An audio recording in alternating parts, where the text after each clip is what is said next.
Hey everybody, it's Ron from Pick Dawgz, and this is Ron's Rundown. We're going to go over the MLB game schedule for Wednesday, June 28th, 2023. Now, if you like what you see, make sure to give this video a big thumbs up and subscribe to our channel. Don't forget to put your baseball picks in the comments section below, and if you're looking for my best bets, you can find those at the premium picks tab at pickdawgz.com. Alrighty, let's get into it. Here are the games for Wednesday in Major League Baseball. First up, it's the Atlanta Braves hosting the Minnesota Twins. We're going to see a 12:20 Eastern start time for this one. Kenta Maeda on the mound for Minnesota. No official starter for the Braves right now. The Braves are in a tough spot with their pitching staff and their rotation. It's got some injuries in the rotation, so they've had to use their bullpen a little bit more as of late than they probably would have liked. Even though it's a very strong bullpen, we know in that Red Series, the high-scoring games, the Braves use a ton of their relievers on back-to-back games in that series. So I don't really love this spot for them facing Kenta Maeda, who is a righty. The Braves have crushed righties, in the last 30 days and overall this season. But Maeda's coming off his best start of the year by far. 5 innings of work, no earned runs, 8 strikeouts against the Detroit Tigers in his first start back from the injury. I think he pitches well enough here for the Twins bats to back him up against this Braves, bullpen game situation. Could be a spot starter, but I like the Twins in this one. I think we're going to get a pretty good price. So give me Minnesota on the run line and the money line on the road in this one. Next up is the Washington Nationals taking on the Seattle Mariners. We're going to see Logan Gilbert and Patrick Corbin on the mound in this one. Logan Gilbert, a nice bounce-back outing in his last game against the Baltimore Orioles. 7 innings, 1 run, 5 strikeouts, and a 13-1 Mariners win over one of the more profitable teams in baseball this year. Really impressive stuff from Gilbert, and, I wasn't impressed with Patrick Corbin in his last game. He has really struggled as of late. A lot of base runners, now even some home runs as of late. 6 homers in his last 5 starts combined. His last start against San Diego, 7 earned runs, 7 base hits, 2 homers, 5 innings of work, and a 13-3 Nationals loss. The Nationals have lost all 4 of his games, his last 4 starts, and they've lost all 4 of those games on the run line as well. I think they make it 5 straight here. Give me the Seattle Mariners on the run line at T-Mobile Park. Next up, we see the Cincinnati Reds taking on the Baltimore Orioles. This one's going to be Luke Weaver and Kyle Gibson on the bump.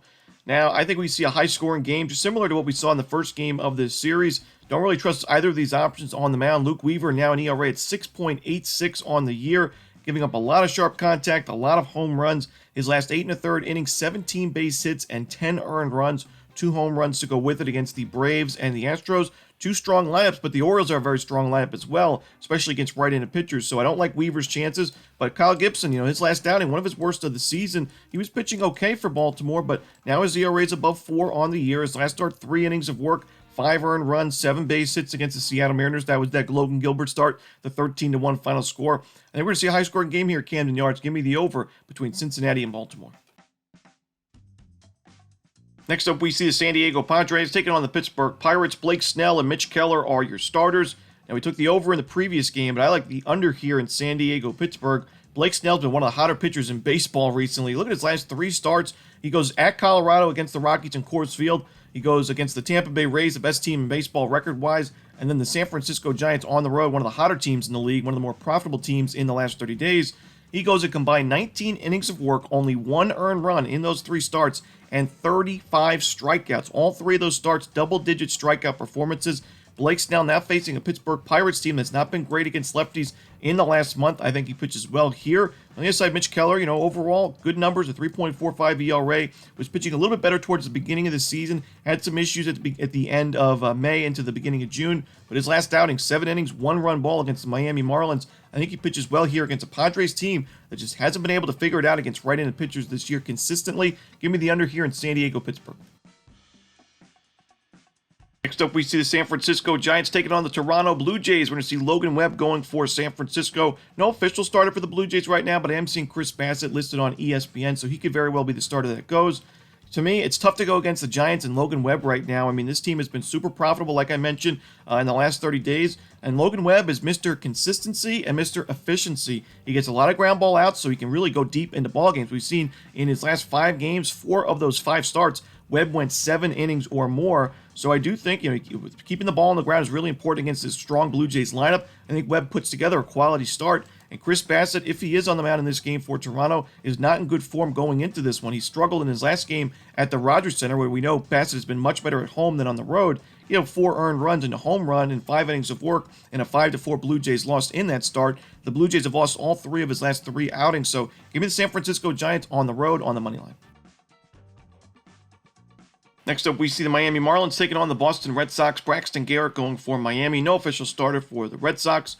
Now, no information for Boston in terms of their starting pitcher, but I am going to lean towards the Red Sox way in this game. Braxton Garrett's in great form, and you got to give him credit, but you look at his last 4 starts and the teams that he faced along the way, even the last 5 starts, the Pirates, the Nationals, White Sox, Royals, and Padres, all those teams have losing records. Most of those teams have not done very well against lefties in the last month or overall this year. So now you're facing the Red Sox, who are number 4 in baseball in WRC Plus in the last 30 days against lefties at Fenway Park. I think it's a tough spot to be in for Braxton Garrett. I'm going to lean towards the Red Sox here on the money line at home. Next up, it's the Milwaukee Brewers taking on the New York Mets. Kodai Senga and Wade Miley are your starters. I like the under in this game. Both of these offenses have been very inconsistent this season, and Wade Miley's in pretty good form. Kodai Senga is a strikeout-dependent starter who's had 4 of his last 5 outings have 6 strikeouts or more, and the Brewers, in the last 30 days, they have the second highest strikeout rate against righties in baseball, 27.5% against those righties in the last month. You look at the numbers for Milwaukee offensively, outside of the strikeout rate, they're dead last in baseball in OPS against righties in the last month. Their isolated power is ranked 28th, so I like the under here in New York, Milwaukee. Next up, we see the Houston Astros taking on the St. Louis Cardinals. Christian Javier and Miles Michaelis are your starters. Honestly, both of these starting pitchers have been pretty inconsistent as of late. We saw Christian Javier really struggle in his last start against the Mets. He had 5 walks in that game, gave up 4 earned runs early in that start. Both of these bullpens have honestly been pretty inconsistent in the last month as well. They're 16th and 17th, respectively, in Sierra in the league in the last 30 days. So, for me, I trust this Cardinals lineup just a little bit more against right-handed pitchers than I do the Astros, especially without Yordan Alvarez. I think that's the key for me. Not my favorite game on the board right now, but I'm leaning towards St. Louis on the money line at Busch Stadium. Next up, it's the Texas Rangers taking on the Detroit Tigers. Dane Dunning and Joey Wentz are your starters.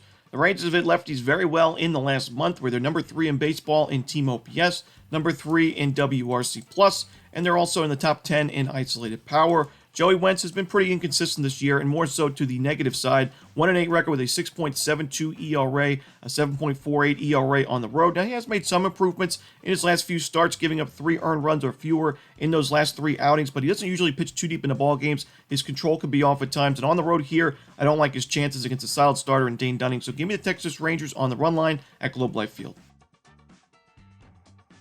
Next up, it's the Philadelphia Phillies taking on the Chicago Cubs. Aaron Nola and Drew Smyly are your projected starters for now, but there is no official lineup for this game, so we could see a pitching change. I'll be sure to update you guys in the comment section. We see a few of those for Wednesday's card in Major League Baseball, but in this start, if Aaron Nola is on the mound, I like his chances in this game. His last start, 6 innings, a shutout ball against the Braves, one of the tougher lineups to face in the league this season, especially as a righty. And like I've mentioned, Aaron Nola is the type of starting pitcher, just has to avoid that one bad inning where usually he gives up a home run, but his last start, no home runs allowed, which is pretty impressive because he was giving up a lot of home runs going into that start.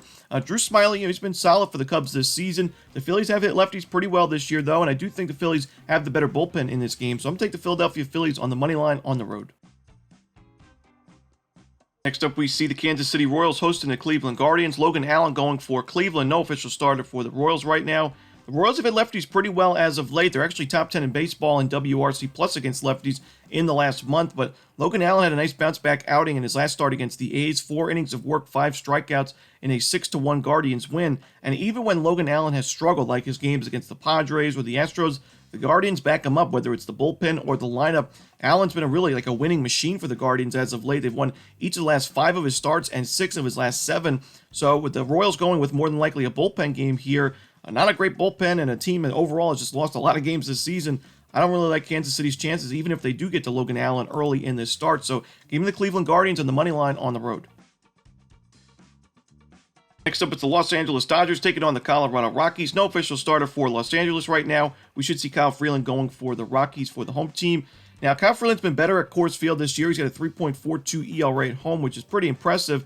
But this Dodgers team has just crushed lefties this season, really from start to finish of the year and in the last 30 days as well. So I just can't really get there with Kyle Freeland. He's not really in the best of form going into this start. His last 9 1/3 innings of work, giving up 10 earned runs, 11 total runs, and 2 home runs to the Braves and the Angels. I like the Dodgers in this game on the run line, laying the 1.5 runs. Next up, we see the Chicago White Sox taking on the Los Angeles Angels. Lucas Giolito and Jaime Barria are your starters.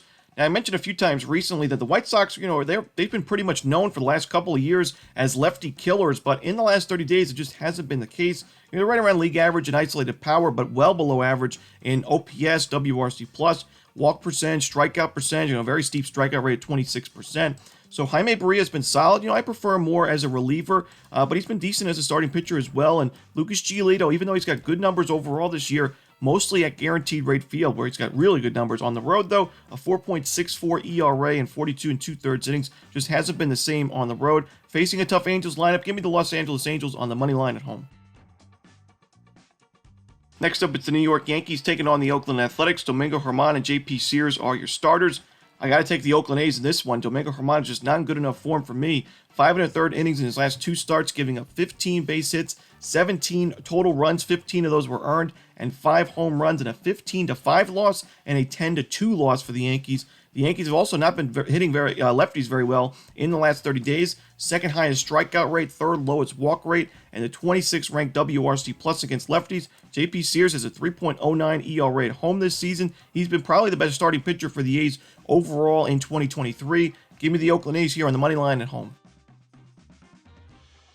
Next up, we see the Tampa Bay Rays taking on the Arizona Diamondbacks. This is going to be the final game for Wednesday's card in Major League Baseball. Zach Eflin should be going for Tampa Bay. Now, on the other side, I'm seeing Zach Davies listed on MLB.com for the Diamondbacks, but I'm also seeing Tommy Henry listed for the D-backs on ESPN. So, for me, if Zach Davies is a starting pitcher in this game for Arizona, I like the over. Davies has struggled at Chase Field. Eflin has struggled mightily on the road this year with an ERA above 5. Gave up 2 home runs in his last game against the Royals, so I'd like the over in that game.